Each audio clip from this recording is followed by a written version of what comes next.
ನಮಸ್ಕಾರ. K2 ಕನ್ನಡ ನ್ಯೂಸ್ಗೆ ಸ್ವಾಗತ. ವೀಕ್ಷಿಸಿ ಈ ದಿನದ ಸುದ್ದಿಗಳ ರೌಂಡ್ ಅಪ್.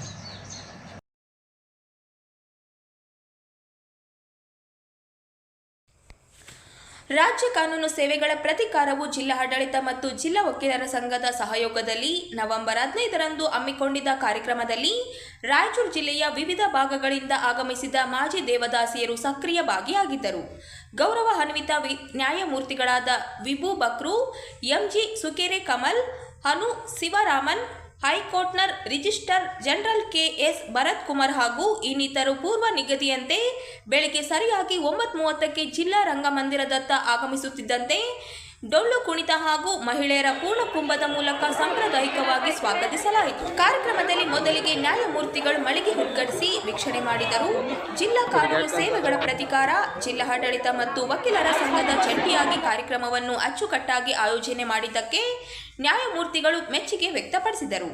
ಜಿಲ್ಲಾ ಕಾನೂನು ಸೇವೆಗಳ ಪ್ರಾಧಿಕಾರ, ವಿಮುಕ್ತಿ ದೇವದಾಸಿ ಸಂಘ, ಜಿಲ್ಲಾ ಪೊಲೀಸ್ ಇಲಾಖೆ, ಕೃಷಿ ತೋಟಗಾರಿಕಾ ಇಲಾಖೆ, ಕಾರ್ಮಿಕ ಇಲಾಖೆ, ಮಹಿಳಾ ಮತ್ತು ಮಕ್ಕಳ ಅಭಿವೃದ್ಧಿ ಇಲಾಖೆ, ಆರೋಗ್ಯ ಇಲಾಖೆ, ಕಲ್ಯಾಣ ಕರ್ನಾಟಕ ರಾಜ್ಯ ರಸ್ತೆ ಸಾರಿಗೆ ಸಂಸ್ಥೆ, ಪ್ರಾದೇಶಿಕ ಸಾರಿಗೆ ಇಲಾಖೆ, ಜಿಲ್ಲಾ ಪಂಚಾಯತ್, ಸಮಾಜ ಕಲ್ಯಾಣ ಇಲಾಖೆ, ಅಂಬೇಡ್ಕರ್ ಅಭಿವೃದ್ಧಿ ನಿಗಮ, ಶಾಲಾ ಶಿಕ್ಷಣ ಇಲಾಖೆ, ಕನ್ನಡ ಮತ್ತು ಸಂಸ್ಕೃತಿ ಇಲಾಖೆ, ಮಹಾನಗರ ಪಾಲಿಕೆ, ಕಂದಾಯ ಇಲಾಖೆ, ಹಿರಿಯ ನಾಗರಿಕರ ವಿಕಲಚೇತನರ ಕಲ್ಯಾಣ ಇಲಾಖೆ,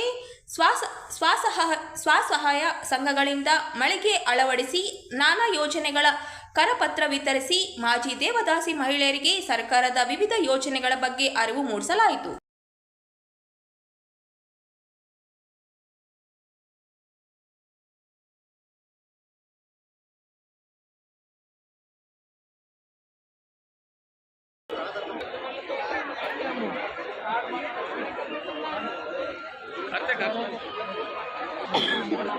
ಸರ್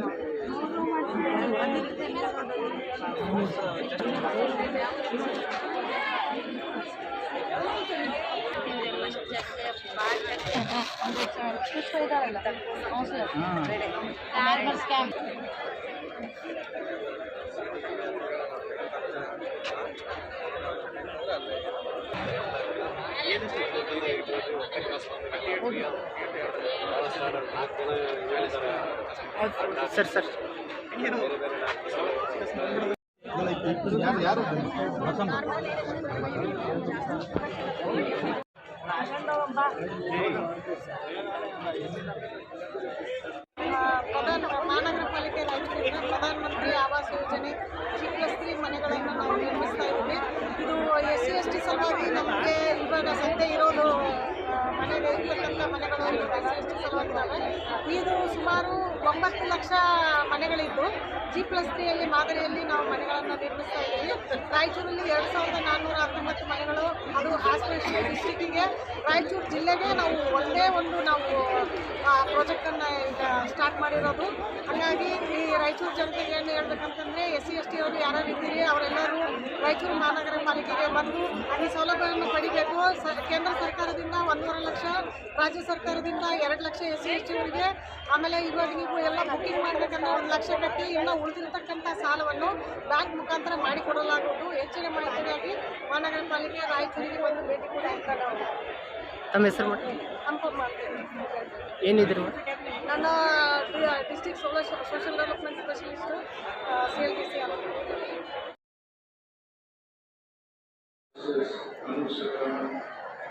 ನಾಗರಿಕರ ಸಹಭಾಗಿತ್ವ ಸರ್ಕಾರ ಮತ್ತು ಪೊಲೀಸ್ ಇಲಾಖೆಯ ದಿಟ್ಟ ಕ್ರಮ, ಜಿಲ್ಲಾ ಕಾನೂನು ಸೇವೆಗಳ ಪ್ರಾಧಿಕಾರದ ಕಾರ್ಯಯೋಜನೆ ಮತ್ತು ಮಾಧ್ಯಮದ ಸಹಕಾರದ ಸಂಘಟಿತ ಪ್ರಯತ್ನದಿಂದ ದೇವದಾಸಿ ಪದ್ಧತಿಯನ್ನು ಬೇರೆ ಸಮೇತ ಕಿತ್ತೊಗೆಯಬಹುದಾಗಿದೆ ಎಂದು ಕರ್ನಾಟಕ ರಾಜ್ಯ ಕಾನೂನು ಸೇವೆಗಳ ಪ್ರಾಧಿಕಾರದ ಪ್ರಧಾನ ಪೋಷಕರು ಹಾಗೂ ಕರ್ನಾಟಕ ಉಚ್ಚ ನ್ಯಾಯಾಲಯದ ಗೌರವಾನ್ವಿತ ಮುಖ್ಯ ನ್ಯಾಯಮೂರ್ತಿಗಳಾದ ವಿಭು ಬಕ್ರು ಅವರು ಹೇಳಿದರು. ಬೆಂಗಳೂರಿನ ಕರ್ನಾಟಕ ರಾಜ್ಯ ಕಾನೂನು ಸೇವೆಗಳ ಪ್ರಾಧಿಕಾರ, ರಾಯಚೂರು ಜಿಲ್ಲಾ ಕಾನೂನು ಸೇವೆಗಳ ಪ್ರಾಧಿಕಾರ, ಜಿಲ್ಲಾ ಆಡಳಿತ ಮತ್ತು ಜಿಲ್ಲಾ ವಕೀಲರ ಸಂಘ ರಾಯಚೂರು ಇವರ ಸಂಯುಕ್ತಾಶ್ರಯದಲ್ಲಿ ನವೆಂಬರ್ 15ರಂದು ನಗರದ ಶ್ರೀ ಪಂಡಿತ್ ಸಿದ್ದರಾಮ ಜಂಬದಿನಿ ರಂಗಮಂದಿರದಲ್ಲಿ ನಡೆದ ಬೃಹತ್ ಆರೋಗ್ಯ ಶಿಬಿರ ಮತ್ತು ಕಾನೂನು ಸಾಕ್ಷರತಾ ಕಾರ್ಯಕ್ರಮಕ್ಕೆ ಚಾಲನೆ ನೀಡಿ ಅವರು ಮಾತನಾಡಿದರು. ಕರ್ನಾಟಕ ದೇವದಾಸಿ ಪದ್ಧತಿ ತಡೆಗಟ್ಟುವಿಕೆ, ನಿಷೇಧ, ಪರಿಹಾರ ಮತ್ತು ಪುನರ್ವಸತಿ ಕಾಯ್ದೆ 2025 ದೇವದಾಸಿ ಮಕ್ಕಳ ಪಿತೃತ್ವ ಪ್ರಜಾಪ್ರಭುತ್ವದ ಹಕ್ಕು, ಸಮಗ್ರ ಪುನರ್ವಸತಿ, ಆರೋಗ್ಯ, ಶಿಕ್ಷಣ ಮತ್ತು ಉದ್ಯೋಗಾವಕಾಶಗಳನ್ನು ಒದಗಿಸುವ ಗುರಿ ಹೊಂದಿದೆ. ಈ ಬಗ್ಗೆ ನಾವು ಗಮನ ಹರಿಸಬೇಕು. ಮಾಜಿ ದೇವದಾಸಿಯರ ಕುಟುಂಬದವರಿಗೆ ವಸತಿ ಅಧ್ಯಯನ ನಡೆದು ಅವರ ಮಕ್ಕಳಿಗೆ ಶಿಕ್ಷಣ ಮತ್ತು ಕುಟುಂಬಗಳಿಗೆ ಆರ್ಥಿಕ ಶಕ್ತಿ ತುಂಬುವ ಕಾರ್ಯವಾಗಬೇಕು ಎಂದು ತಿಳಿಸಿದರು.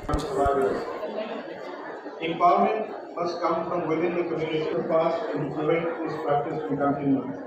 We must focus on education, healthcare, education, supporting marriages of Devdasis and their daughters, providing households and assets in the neighborhood.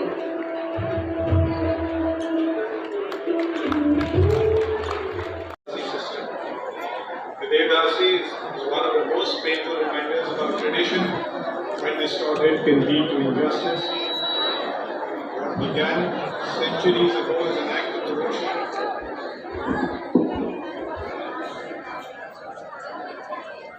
Has over time become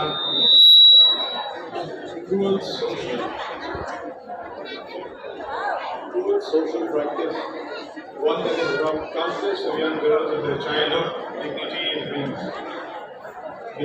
Behind the ritual lies a grim reality. These girls, often from poor and marginalized families, are left vulnerable to lifelong exploitation. Many face sexual abuse and social rejection and are deemed the most basic human rights, the right to family, to dignity. In 2022, the National Human Rights Commission issued notices to several states governments, including Karnataka, Andhra Pradesh, Telangana, Maharashtra, observing that the Devdasi system continues to exist in parts of our country despite being legally prohibited some years ago. With ongoing injustice, the government of Karnataka has taken a bold and compassionate step by introducing the Karnataka Devdasi Prevention, Prohibition, Relief and Rehabilitation Bill 2025. This legislation is aimed not only at eradicating the practice but also ensuring the rehabilitation and empowerment of its survivors.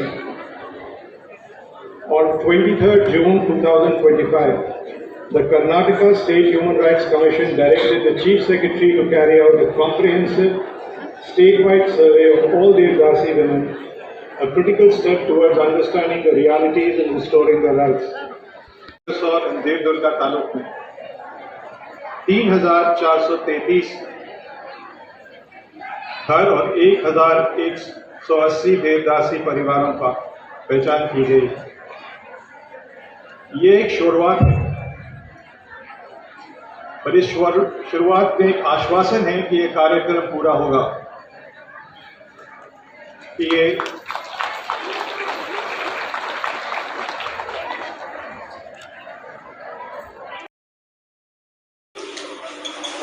ಸಂವಿಧಾನ ಸಮರ್ಪಣಾ ದಿನದ ಪ್ರಯುಕ್ತ November 18ರಂದು ವಿವಿಧ ಸಮುದಾಯಗಳ ಒಕ್ಕೂಟದಿಂದ ಸಂವಿಧಾನ ಜಾಗೃತಿ ಜಾಥಾ ನಡೆಯಲಿದೆ ಎಂದು ಮಹಿಳಾ ಮುಖಂಡರಾದ ವಿಜಯರಾಣಿ ಅವರು ಹೇಳಿದರು. ಅವರಿಂದು ನಗರದ ಸುದ್ದಿಗಾರರೊಂದಿಗೆ ಮಾತನಾಡಿ, ನವೆಂಬರ್ 26ರಂದು ದೇಶದ ಸಂವಿಧಾನ ಸಮರ್ಪಿಸಿಕೊಂಡ ದಿನ, ಸಾರ್ವಜನಿಕರಲ್ಲಿ ಸಂವಿಧಾನ ಬಗ್ಗೆ ಜಾಗೃತಿ ಮೂಡಿಸುವ ಉದ್ದೇಶದಿಂದ ಸಂವಿಧಾನ ಸಮರ್ಪಣಾ ದಿನಾಚರಣೆ ಪ್ರಯುಕ್ತ ಈ ಜಾಥಾ ಹಮ್ಮಿಕೊಳ್ಳಲಾಗಿದೆ. ನಗರದ ಕರ್ನಾಟಕ ಸಂಘದಿಂದ ಜಾಥಾ ಆರಂಭವಾಗಿ ಚೆಟ್ಟಿಬಾವಿ ಸರ್ಕಲ್ ವಿವಿಧ ರಸ್ತೆಗಳ ಮೂಲಕ ಡಾಕ್ಟರ್ ಅಂಬೇಡ್ಕರ್ ವೃತ್ತದಲ್ಲಿ ಬಂದು ತಲುಪಲಿದೆ ಎಂದರು. ನಂತರ ವೇದಿಕೆ ಕಾರ್ಯಕ್ರಮ ನಡೆಯಲಿದೆ. ಇದೇ ವೇಳೆ ರಾಮಬಾಯಿ ಅಂಬೇಡ್ಕರ್ ನಾಟಕ ಪ್ರದರ್ಶನ ನಡೆಯಲಿದೆ. ಜಾಥಾದಲ್ಲಿ ಭಾಗವಹಿಸುವ ಪ್ರತಿಯೊಬ್ಬ ಪುರುಷರು ಬಿಳಿ ಅಂಗಿ, ನೀಲಿ ಪ್ಯಾಂಟ್ ಮತ್ತು ನೀಲಿ ಶಾಲು ಧರಿಸಬೇಕು. ಮಹಿಳೆಯರು ನೀಲಿ ಸೀರೆ ಧರಿಸಬೇಕು. ಕೈಯಲ್ಲಿದ್ದಮ್ಮ ಚಕ್ರವುಳ್ಳ ನೀಲಿ ಧ್ವಜ ಹಿಡಿಯಬೇಕೆಂದರು. ಸಂವಿಧಾನ ಜಾಗೃತಿ ಜಾಥಾದಲ್ಲಿ ಸಾರ್ವಜನಿಕರು ಹಾಗೂ ಮಹಿಳೆಯರು ಹೆಚ್ಚಿನ ಸಂಖ್ಯೆಯಲ್ಲಿ ಭಾಗವಹಿಸಿ ಯಶಸ್ವಿಗೊಳಿಸಬೇಕೆಂದು ಕೋರಿದರು. ನವೆಂಬರ್ 26 ಸಂವಿಧಾನ ಸಮರ್ಪಣಾ ದಿನದ ಅಂಗವಾಗಿ ಅದನ್ನ ಎಲ್ಲರಿಗೂ ಕೂಡ ಆ ವಿಷಯ ಮುಟ್ಟಬೇಕು. ಸಂವಿಧಾನ ಒಂದು ಏನು ವಿಚಾರಗಳನ್ನ ನಾವು ಮುಟ್ಟುವಂತ ಕೆಲಸ ಮಾಡ್ಬೇಕಂತೇಳಿ ನಾವು ಸುಮಾರು ಸಭೆಗಳನ್ನು ಮಾಡಿದ್ವಿ. ಸೊ ಆವತ್ತು ಆಗಲಿಲ್ಲ. ಇನ್ನು ನವೆಂಬರ್ 18ರಿಂದ ನಾವು ಸಂವಿಧಾನ ಸಮರ್ಪಣಾ ದಿನದವರೆಗೂ ಕೂಡ ಈ ಜಾಗೃತಿಯ ಒಂದು ಅಭಿಯಾನ ಸಂಬಂಧಪಟ್ಟಂಗ ಇದನ್ನು ಕೊಂಡೊಯ್ತಾ ಇದ್ದೀವಿ. ಈ ಒಂದು ಜಾಥಾದಲ್ಲಿ ಎಲ್ಲ ಸರ್ವ ಸಮುದಾಯದ ಎಲ್ಲ ಏನು ಜಾತಿ ಭೇದ ಪಕ್ಷವಿಲ್ಲದೆ ಭಾಗವಹಿಸ್ತಕ್ಕಂಥ ಕೆಲಸವನ್ನು ನಾವು ಮಹಿಳಾ ಹೋರಾಟಗಾರರು ಇದನ್ನು ಕೈಗೆತ್ತಿಕೊಂಡಿದ್ದೀವಿ.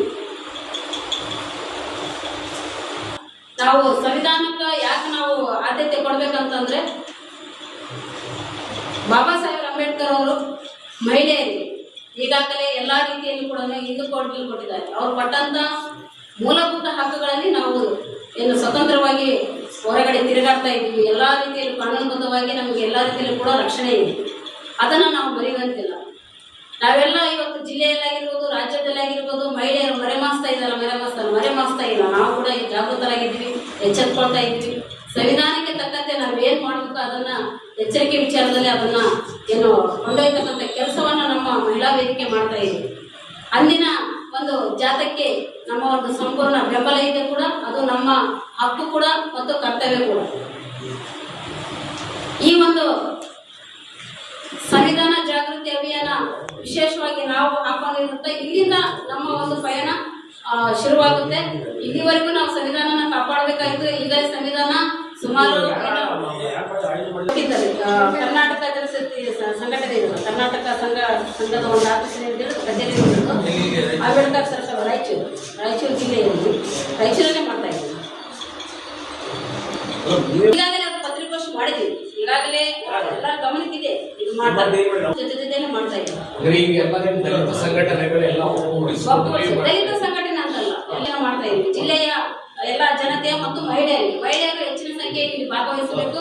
ಮಹಿಳಾ ಸಂಘಟನೆಗಳು ಭಾಗವಹಿಸಬೇಕು, ಮಹಿಳಾ ಮುಖಂಡರು ಭಾಗವಹಿಸಬೇಕು. ಯಾಕಂತಂದ್ರೆ ಬಾಬಾ ಸಾಹೇಬ್ ಅಂಬೇಡ್ಕರ್ ಅವರು ಸಂವಿಧಾನವನ್ನು ನಮಗೆ ಬರೆದಾಗಿನಿಂದ ಹಿಂದೂ ಕೋಡ್ ಬಿಲ್ ಮುಖಾಂತರ ಅವರು ರಾಜೀನಾಮೆ ಕೂಡ ಕೊಡ್ತಾರೆ ಕಾನೂನು ಮಂತ್ರಿಯ ಒಂದು ಸ್ಥಾನಕ್ಕೆ. ಸೊ ಅದನ್ನ ನಾವು ಅರಿವಿನಲ್ಲಿಟ್ಟುಕೊಂಡು ಎಲ್ಲಾ ಮಹಿಳೆಯರು ಮತ್ತು ಯುವಕರು ಹೆಚ್ಚಿನ ಸಂಖ್ಯೆಯಲ್ಲಿ ಭಾಗವಹಿಸಕ್ಕೆ ನಾವು ಪತ್ರಿಕಾಗೋಷ್ಠಿಯ ಮೂಲಕ ಕರೆಯನ್ನ ನೀಡ್ತಾ ಇದ್ದೀವಿ. ನಮ್ಮ ಈ ಒಂದು ಏನು ಜಾಗೃತಿ ಜಾಥಾಕ್ಕೆ ಇಲ್ಲಿ ಡ್ರೆಸ್ ಕೋಡ್ ಇರುತ್ತೆ. ಮಹಿಳೆಯರಿಗೂ ನೀಲಿ ಏನು ಬಿಳಿ ಮತ್ತು ನೀಲಿ ಬಾಡ್ತಕ್ಕಂಥ ಸ್ಯಾರೀಸ್ ಮತ್ತು ಆಮೇಲೆ ನಮ್ಮ ಅಣ್ಣ ತಮ್ಮಂದಿರಿಗೆ ಬಿಳಿ ಪ್ಯಾಂಟ್ ಮತ್ತು ಅದಕ್ಕೆ ತಕ್ಕನಾದ ಏನು ಜಾಟಗಳಿರ್ತಾವ, ಧ್ವಜಗಳಿರ್ತಾವ, ರಾಷ್ಟ್ರಧ್ವಜ ಇರ್ತಾವ. ಇದನ್ನೆಲ್ಲ ತಗೊಂಡು ನಾವು ಈ ಜಾಥಾದಲ್ಲಿ ಭಾಗವಹಿಸ್ತಾ ಇದ್ದೀವಿ.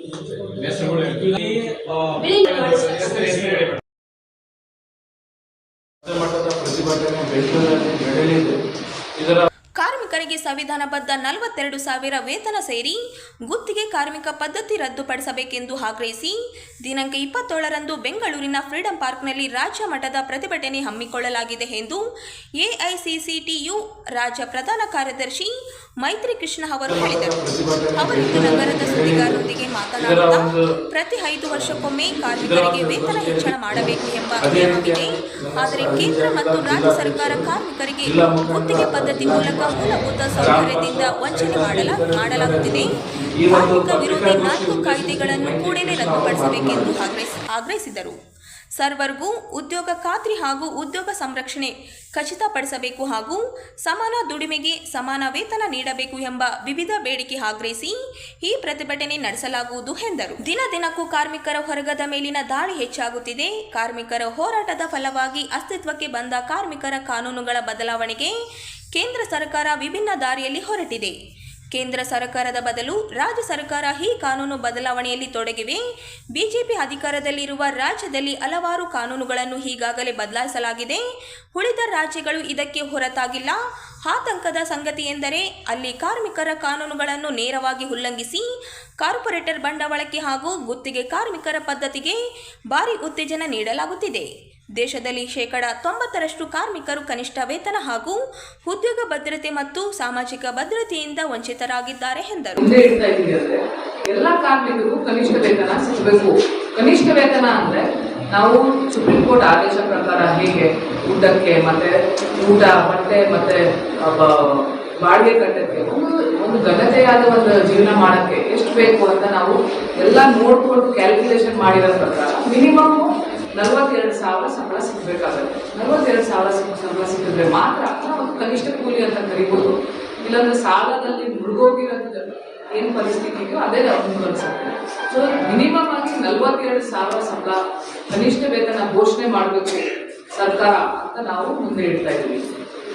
ಇದರಲ್ಲಿ ನಾವು ನೋಡಬೇಕಾಗಿರೋದು ಕೇಂದ್ರ ಸರ್ಕಾರದ ವ್ಯವಸ್ಥೆ ನಾವು ನೋಡಿದ್ರೆ ಕೇಂದ್ರ ಸರ್ಕಾರ ಕಾನೂನಲ್ಲಿರೋದು ಮಿನಿಮಮ್ 5 ವರ್ಷಕ್ಕೆ ಒಂದ್ಸತಿ ಕನಿಷ್ಠ ವೇತನ ಘೋಷಣೆ ಜಾಸ್ತಿ ಮಾಡಬೇಕು ಅಂತ ಇದೆ. ಅದೇ ಕೇಂದ್ರ ಸರ್ಕಾರ 2017ರಿಂದ ಇನ್ನೂ ಘೋಷಣೆ ಮಾಡಿಲ್ಲ. ಆದೇಶಗಳಾಗಿದೆ, ಹೈಕೋರ್ಟಿನೂ ಆದೇಶ ಆಗಿದೆ, ಅದು ನೋಡ್ಬೇಕು ಅಂತ. ಆದರೆ ಇವತ್ತು ಕೂಡ ಏನೇನು ಅವ್ರು 22ರಲ್ಲಿ ಮಾಡಬೇಕಾಗಿದೆಯೋ ಇನ್ನೂ ಕೂಡ ಘೋಷಣೆ ಮಾಡಿಲ್ಲ, ಇನ್ನೂ ಕೂಡ ಜಾಸ್ತಿ ಮಾಡಿಲ್ಲ.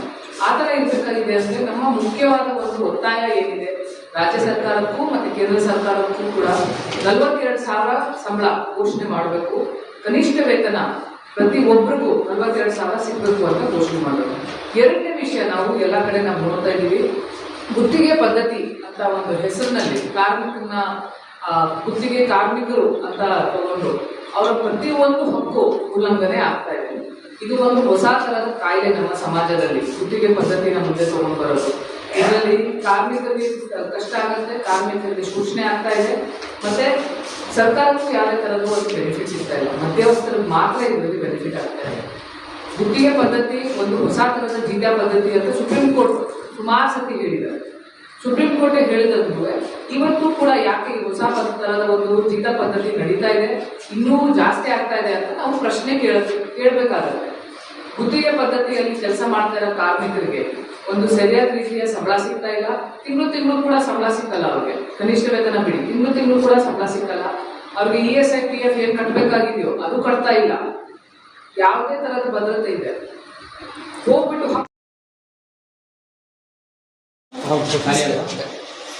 ನನ್ನ ಹೆಸರು ದಾನಮಂಜಲ್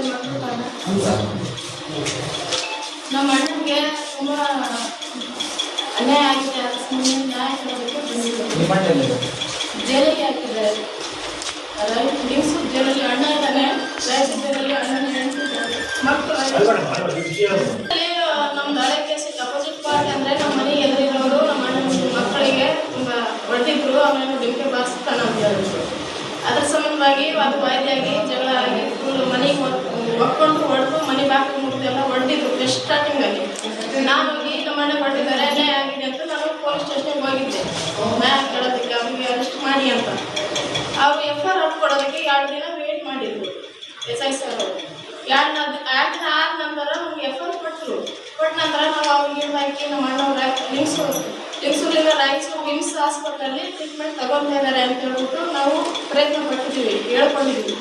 ಆಮೇಲೆ ರಾಯಚೂರು DSC ಸರ್ಗಳು ಎಲ್ಲರೂ ನಾವು ಮೀಟ್ ಆಗಿದ್ದೀವಿ, ಭೇಟಿ ಆಗಿದ್ದೀವಿ. ಈ ಥರ ಹೊಡೆದು ಅವರು ಬೀಗ ಹಾಕೊಂಡು ಹೋಗಿದ್ದಾರೆ, ಸರಿ ಕೊಲೆ ಮಾಡಿ ಅಂತ್ಯ ಮಾಡಿ ಕಳಿಸಿ ಅವರು ನಮ್ಮ ಅಣ್ಣನ ನಾವು ಸೀರಿಯಸ್ ಆಗಿ ರೈತರು ಗಣ್ಯನ ಹೊಡೆದಿದ್ದಾರೆ, ಅವ್ರು ಹಿಡಿದಾಕಿ ಅಂತ ನಾವು ಕೇಳ್ಕೊಂಡಿದ್ದೀವಿ. ಅದು PSI ಸರ್ ಅವರು ನಮ್ಮ ಹುಡುಗ ಕೊಟ್ಟಷ್ಟು PSI ಸರ್ ಅವರು ಹಿಡಿದಾಕಿಲ್ಲ, ಅವರಿಗೆ ಹಿಡಿದಾಕಿಲ್ಲ. ನಮ್ಮ ಅಣ್ಣ ಹುಷಾರಾಗಿ ಬರಲಿ, ಆಮೇಲೆ ಅವ್ರು ವಿಚಾರ ಮಾಡೋಣ ಅಂತ ಹೇಳ್ಬಿಟ್ಟು ಕೈ ಬಿಟ್ಟಿದ್ರು. ಆಮೇಲೆ ನಮ್ಮ ಅಣ್ಣ ಬಂದ ನಂತರ ನೀವು ಬೇರ್ ಮಾಡಿಸ್ಕೊಂಡ್ರಿ ಅಂತೇಳಿ ಅವ್ರು ಹಿಡಿದಾಕಲಿಲ್ಲ. ನಮ್ಮ ಮೇಲೆ ನಾವು ಕೇಸ್ ಮಾಡಿದ್ರು.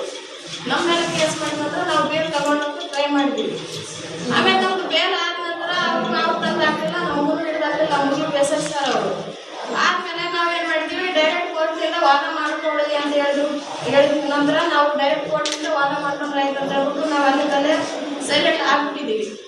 ಆಮೇಲೆ ಮೊನ್ನೆ ಬಂದು ಕಳಿಸಿ PSI ಸರ್ ಅವರು ಮತ್ತೆ ಅವರು ನಮ್ಮ ಅಪೋಸಿಟ್ ಪಾರ್ಟಿ ಆರೋಪಿ ಇದ್ದವನು ಮತ್ತೆ ನಮ್ಮ ಪೊಲೀಸ್ ಅವರು ವೆಂಕಟೇಶ್ ಪೊಲೀಸ್ ಅವರು ಬಂದು ಕಳಿಸಿ ಮತ್ತೆ ಆರೋಪಿ ಇದ್ದವನು ಜೊತೆ ಬಂದು ಕಳಿಸಿ ನಮ್ಮ ಅಣ್ಣನಿಗೆ ಹೇಳ್ಕೊಂಡು ಹೋಗೋ ಪ್ರಯತ್ನ ಮಾಡಿದ್ದಾರೆ.